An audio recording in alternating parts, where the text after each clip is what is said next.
On this episode of Operation Mustangs and More, we talk to Kerry, the car show king.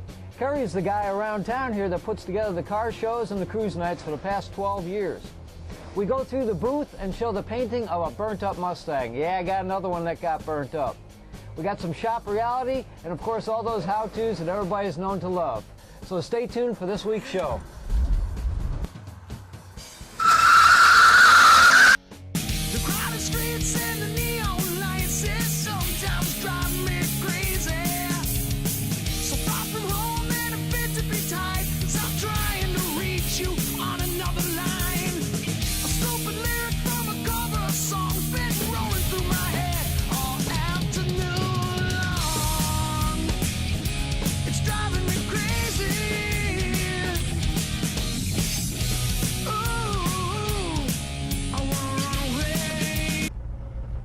Well, in this episode, we're test driving a 66 convertible. Now, why are we in a 66 convertible? Well, I tell you why. I get a lot of people asking me, hey, can I take my V8 or my six-cylinder engine out? Check that thing out. Cool. Can I restore my car, and in the process of doing that, make it a V8 car? We do a lot of that stuff, man. Everybody would really rather have a V8 in their car, and maybe even a 4-speed, which we did the same thing to that too. But this car was almost like a full rotisserie restoration.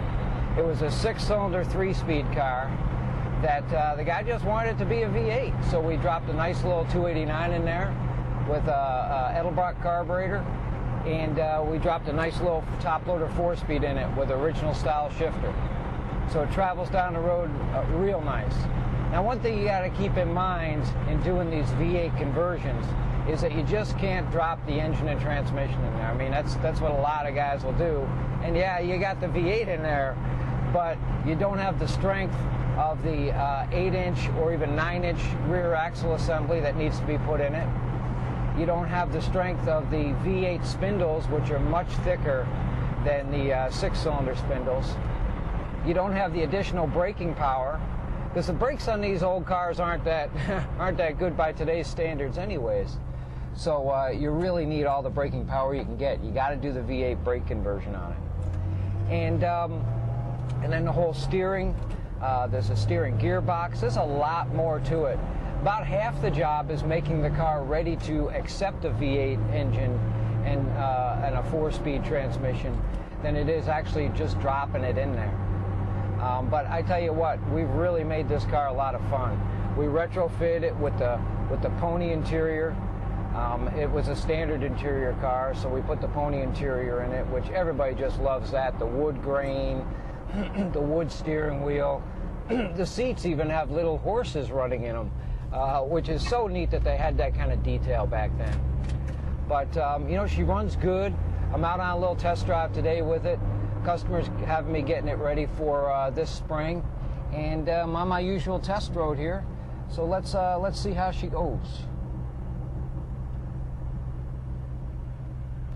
Got my straightaway going, nobody coming. Oh, yeah. Yeah, see, that's what he's talking about. It's got a little hesitation and a little bucking to it. So what I'll do is I'll check the carburetor, I'll check timing, I'll check some of the more obvious things to see if I can get that hesitation out of there, that little bucking out of there. But other than that, man, this turned out to be a really, really nice car. It makes sense to do from a money standpoint if you're buying an old 6-cylinder car for next to nothing. I mean, this thing goes so straight down the road with all the new stuff we put on it. You can just let it cruise forever without your hands on the steering wheel. So anyways, let's get back to the shop so we can deal with a few items, get the oil changed on it, check the antifreeze level, and then, of course, see if I can dial in the carburetor or the timing to get that hesitation out of it. This is a lot of fun. And I might even drop the top later on, too.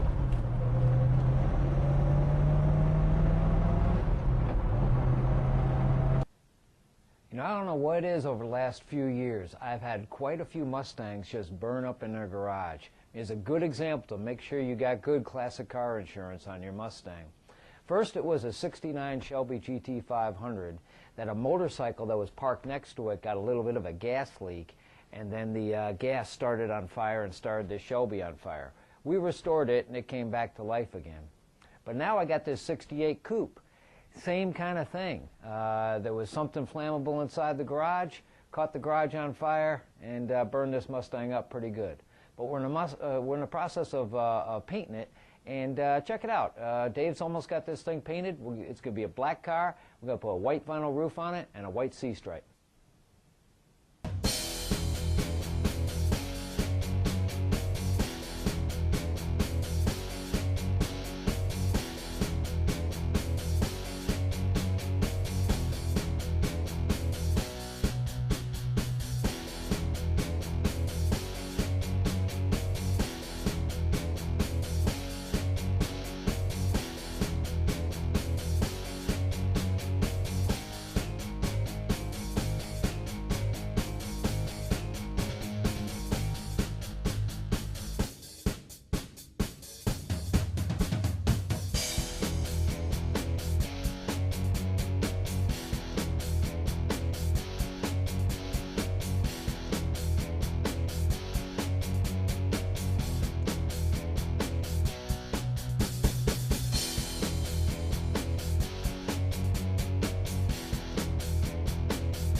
You know, the Fox body and late model Mustangs are just too cool. Heck, I got a Fox body I'm running on hydrogen. Well, the guys over at Late Model Restoration, they've been around since 1999. They were doing Fox bodies before it was cool to do Fox bodies.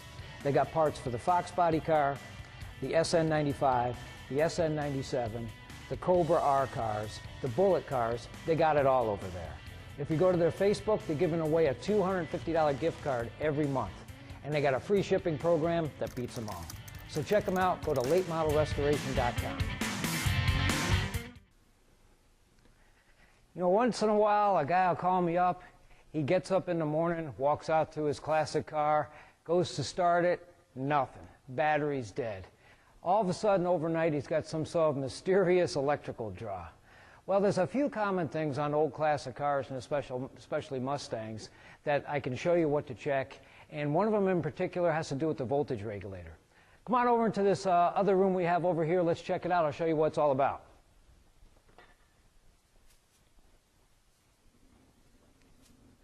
One of the things on these classic cars, on these Mustangs, is the voltage regulator.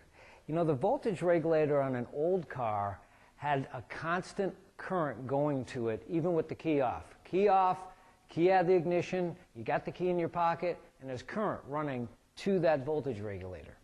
Not necessarily a bad thing. It's there so this way as soon as you go to start the car, it starts to generate the voltage it needs or redirect the voltage it needs and regulate the alternator. So the alternator can put out as much as 18, maybe even 20 volts of current. And the regulator is there to bring it down, to regulate it down, to go to about 14 and a half volts is what you want. You got a 12-volt battery. To maintain those 12 volts, you're going to want something a little bit higher than that. You couldn't be charging the system at 11 volts. It'd never do a 12-volt battery. You could do it at 13 volts, but then as soon as you start putting accessories on, like radios and headlights and whatnot, the battery would just go dead. So the theory behind that is to get the voltage up to about 14 and a half volts. That'll maintain all your accessories and maintain your battery. But the first thing I do when a customer comes in and says, hey, my battery keeps going dead overnight, I'll grab a test light. Now, a test light is the most handiest tool I have in my toolbox. It's a simple thing. And the reason why it's so simple is because you just plug one thing in and touch another, and you instantly have an idea of what's going on because you can visually see it. Then from there, if you wanted to, you could use a voltmeter to see exact increments of voltage. But at least initially, you can find out whether you got a draw through your test light. So what you'll want to do is you'll want to disconnect your battery on the negative side. Take the negative post off, lay it to the side. Then you'll take your one clamp on your test light and put it on the battery post. Take the test lead side and lay it on the other side. Now you see how that light goes on? That tells me that current is being drawn. In other words, there's a flow of current going on here, and there shouldn't be because the key is out of the ignition. So what I'll do is I'll leave this on here like that. Leave my test light lit up. And then I'll go around and I'll start unplugging things. Well, the first thing I unplug is this thing over here, the voltage regulator.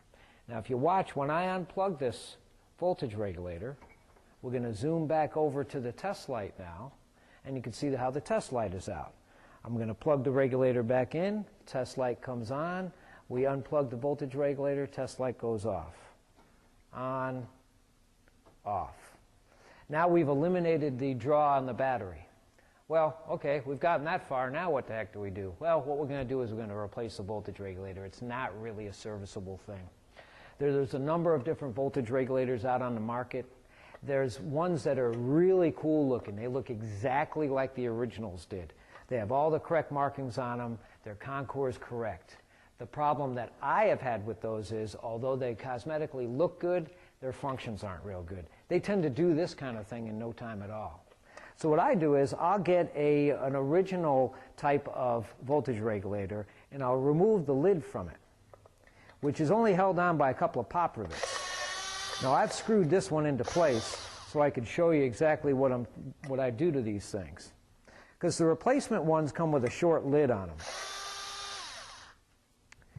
And, but the base is basically the same. Because these things now inside here is a sealed unit. The original ones had all sorts of fancy points and contact deals in them, and they needed this little high lid to accommodate that. The replacement ones just have a short lid. So if you want to make your new replacement one that is more electronic look original, you can take the old lid off of your original and then put it onto the replacement one like I did. Now you could pop rivet it on, or you could use a couple small screws, but voila, you have something that looks original and correct, but you got the guts of the new type of technology. Best of both worlds there. So there's a real simple way to diagnose a short on your Mustang or your classic cars. Your GMs are so similar to that. Your Chryslers have a similar thing going on there. Most of the cars, American cars from the 60s and 70s, had the same type of electronic system like that. Now, if that didn't put the light off, what the heck would I do?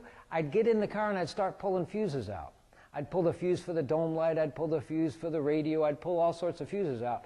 And one by one, as I pull those fuses out, if that light goes off, then I know that that's probably the circuit that is drawing the current, and something in there, whether it's a switch or a radio issue, is staying open and drawing the battery down. So that's a quick tip, a quick how-to on how to check your electronics on a draw on an old classic car. And I hope you learned something today, because I had a lot of fun trying to show you what to do.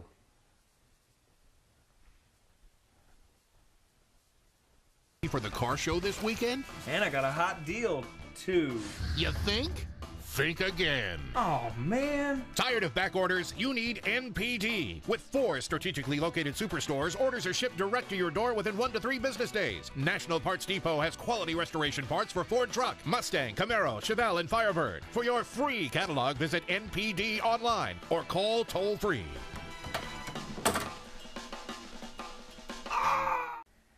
Now, I get a lot of emails and a lot of phone calls, and I've been encouraging a lot of my viewers to send me in videos of problems they're having with their cars. Look, I'm the doctor of restoration. If I can help you out, I certainly will try to. I got a gentleman named Randy Lorenz. He's got a 69 Coupe, really cool looking car. Wait until you see this little video clip he sent me. It's a 69 Coupe with a small block Ford motor in it. He's got an Edelbrock intake, Edelbrock carburetor, Edelbrock camshaft, and he's run into a little issue. Let's watch this clip and then I'll tell you what I think is wrong with it. Hey Doc, it's Randy Lorenz from Cincinnati, Ohio. I was wondering if you could help me with a little bit of a problem I'm having. This is my 69 Mustang, 302 C4. I have about 4 years ago rebuilt the engine, see there. It's just a 302 with a mild Edelbrock cam in it. The rest is just about factory except for the aluminum intake and the Edelbrock carburetor. My problem is even after checking valve glass, setting it to factory spec per the manual, and cleaning the carburetor with wires and lots of carb cleaner, still having a running issue.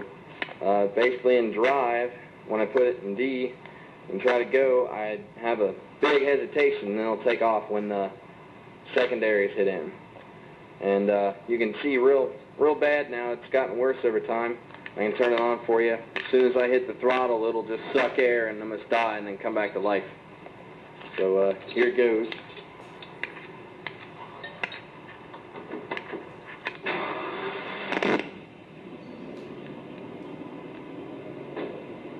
There it goes. Here's my vacuum. Running about 16.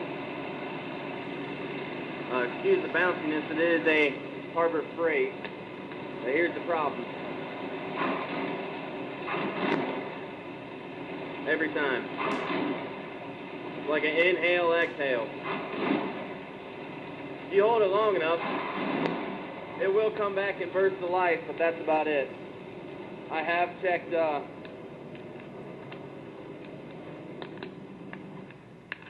checked everything with spraying down all the vacuum hoses, the intake manifold, and everything else I can find around the carburetor to try and get the hope of vacuum leak, but no luck yet. I hope you can help me. Oh, by the way, my timing, I've tried anywhere from 6 to 14 degrees, and no help. I appreciate your help, Doc, and really like the show. Really glad that somebody like you is out there trying to help us, guys in our garage. Thanks, Doc. All right, the issue that he seems to be running into is a hesitation issue, and I'm thinking it's from a lack of fuel. He certainly has enough air, so it's not from a lack of air. His choke is wide open on the thing, but I think it's a lack of fuel. I'm pretty sure he probably has a good fuel pump on there, so I'm going to rule out a fuel pump. He says he's checked his timing. He says he's set his valves. I'm sure his plugs are gapped okay, but I think it's a fuel starvation problem. Randy, what you need to do is this. You need to take a flashlight, look down inside the carburetor, and with the engine off, work the throttle. Now, by working the throttle, what you'll end up doing is making this accelerator pump gasoline down into the throttle plates over here. You should see a really sharp squirt of gasoline go down inside that carburetor. 2 squirts, one on each side of those primary throttle plates there. And if you see a hesitation of squirts, in other words, as soon as you use that action of that throttle, you should see them start to squirt. If you use it and then all of a sudden it starts squirting, your issue is that it's not coming on fast enough. If you use it and it's kind of just dribbling out a little bit of gasoline, kind of dripping in there, then your problem is that you're just not getting enough gasoline through the accelerator pump circuit that's going in there. Anyways, the problem is inside the carburetor. That's where I feel it's coming from. So Randy, report back to me. Let me know how it works out. You can either get a brand new carburetor, you can send your carburetor back to Edelbrock. They'll try and warranty it for you, or they can send you some other carburetor. But that's where I feel the problem is. If anybody out there has any type of other issues, send me a video, post it on YouTube, send me the link. I'll see if I can help you out. I have a lot of fun doing it.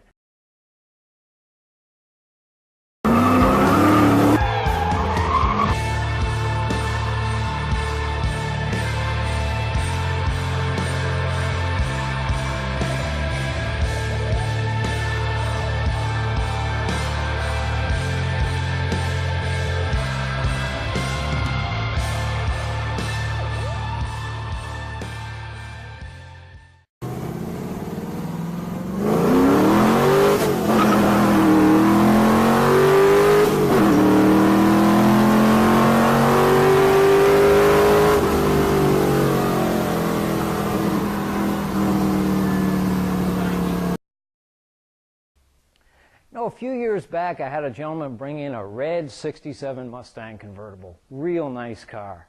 And like most of the customers that I have, they turn into friends of mine. Well, come to find out that this gentleman runs an organization that does cruise nights and car shows.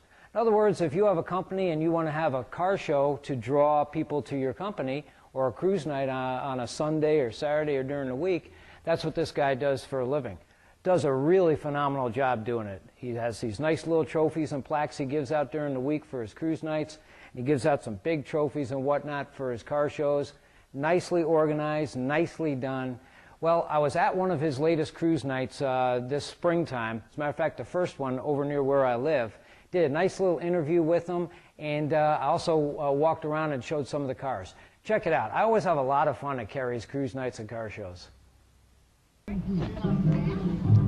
All right, I'm with Kerry here, Double K Productions. How you doing, Kerry? Great. How are you, Chris? All right, first of the season. This is the first show of the season here in Elgin. And Kerry, now he's been around for years and years doing this kind of car show thing and cruise night thing. How long has it been, Kerry? We're in our 12th year. 12 years this guy's been doing it. And how many shows per year do you think you do?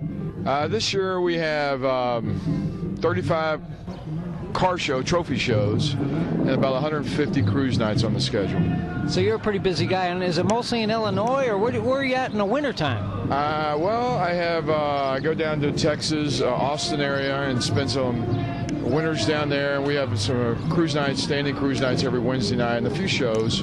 I kind of slow down a little bit down there. Get ready to come back up here and have some good time. Now, what do you like it better up here or down there? I mean, are you originally from around here, or where are you from? I'm originally from Houston, Texas. Texas is home, but I love what I do, and I love what I do up here in Chicago. And come February, I'm biting at the chops, just like everybody else is, get the cars out. And I'm booking and scheduling and behind the scenes, getting things ready for the upcoming year. So we have a great year lined up this year, and I'm really, really excited. Now, this is going to be a busy one. I mean, is this one of the busier ones you've had? This is the busiest schedule we've had in 12 years. And so far, all the events that we've had, shows and cruise nights, have been extremely well attended. We've been blessed with some good weather, and it's fun to see everybody again. Sure.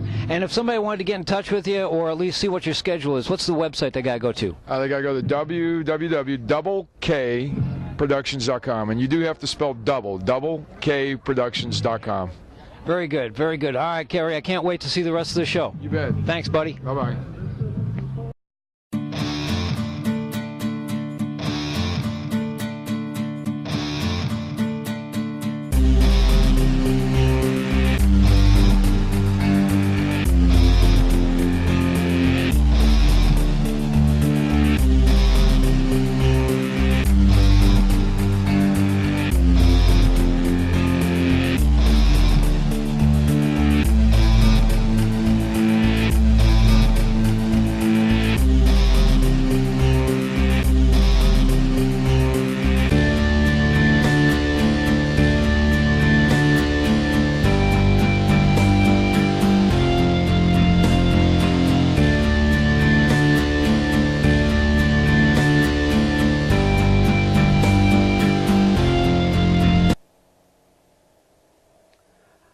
Guess what's happening? Gas is going through the roof again. Seems like every 3, 4, 5 years we get this whole gas thing that's happening. And it's supposed to be $4, maybe $5 a gallon by summertime. I can't take it anymore. a few years ago, I put together my own hydrogen fuel cell. I kind of went to Bed Bath & Beyond and got a couple of these spun aluminum beakers, made one inside of another here. My wife thought I was a nut. She's like, hydrogen? Isn't that stuff they made a bomb out of during World War II? I'm like, yeah, that's the stuff. It's been around for years. This is nothing new. I didn't invent anything here. I did a little research on it, and I found out that for some small pennies, you could make yourself your own hydrogen fuel cell. So I got myself this 83 Mustang. And in 83, they put a V6 in these cars that had aluminum heads, aluminum intake manifolds, aluminized exhaust system. Now, for you guys that were paying attention in class in high school, the byproduct of hydrogen is what? Water. And the problem with that is that too much hydrogen in an engine like one of these things here, like an old engine, means it would rust out the motor, basically rust out the valves and rust out the exhaust system. But this engine here that Ford made with the aluminum intake, the aluminum heads, the aluminized exhaust system, I can run about 20, maybe 25% hydrogen in it. So I made my own experiments. Made my own hydrogen fuel cell. I made my own hookup to this thing, and I'm going to show you how it's done. It's actually a pretty neat thing. Stay tuned. All right, so I made this hydrogen fuel cell. I went to Bed Bath & Beyond with my wife, and I go there once in a while with her, what the heck, and I noticed that they had these containers for flour and sugar that are made out of spun aluminum. Perfect, I thought, for making my hydrogen fuel cell, because I needed one container to fit slightly inside the other, and I could drill some holes into that inner container, isolate it from the outer one, so this way when I sent electricity through it, they weren't touching one another and shorting it out. So making this container, I was able to bolt it in this little 83 Mustang. Let me show you. I bolted the container inside this thing. There's a one tab on one end that's for the positive and one end that's for the negative. So you got two little terminals on there, one for positive, one for negative. You fill it up with distilled water. Distilled water is really clean water. It doesn't have any tannins in it. It's just better for electrolysis. The other thing you're going to want to put in there is just maybe a tablespoon of baking soda. Baking soda aids electrolysis. That's the idea behind putting baking soda in the water. You give it a little bit of a stir, and you'll close the lid, but I'm going to leave the lid open so you can see how this works. Let me turn it on. Now, as soon as you send electricity through this thing, see what's coming up at the top there? What's kind of boiling there? That's hydrogen that's coming to the top there, man. And I tell you what, hydrogen is pretty powerful stuff. You can light the vapors on fire, which is what I'm doing here. And of course, that's what makes an engine run. Pretty neat. So anyways, the idea behind this is I'm going to close this lid, latch it down, and then I got a 3/8 hose that leads to a vacuum source on the engine itself. So this way when I start the engine, it not only will suck in the outside air, but it'll suck in this hydrogen, and it'll offset the amount of liquid gasoline that this engine will use. Let's start her up.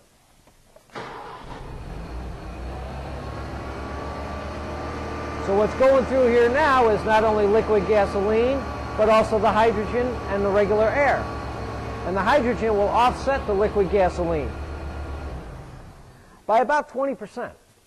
So I can get roughly 20 to 25% better gas mileage with this thing by running this little fuel cell in here. And I tell you what, with gasoline getting to be $4 to $5 a gallon, that's a $1.25 a gallon I could save by using this little fuel cell that cost me maybe $30 to make. It's a lot of fun to make too.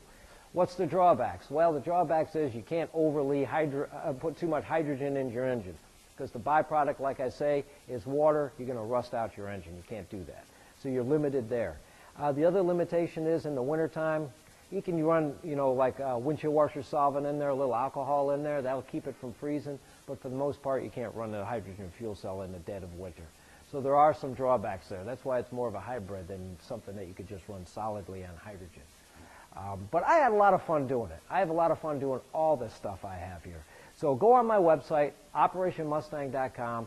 Check out the rest of the series of my shows, because I got all sorts of stuff happening there everybody just loves to see.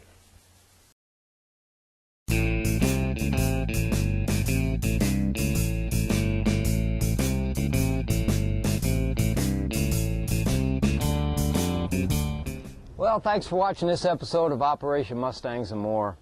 You know, we are so lucky to live in a country like this where a guy like me that restores classic cars can have the freedoms to even produce a show like this. This is such a great country.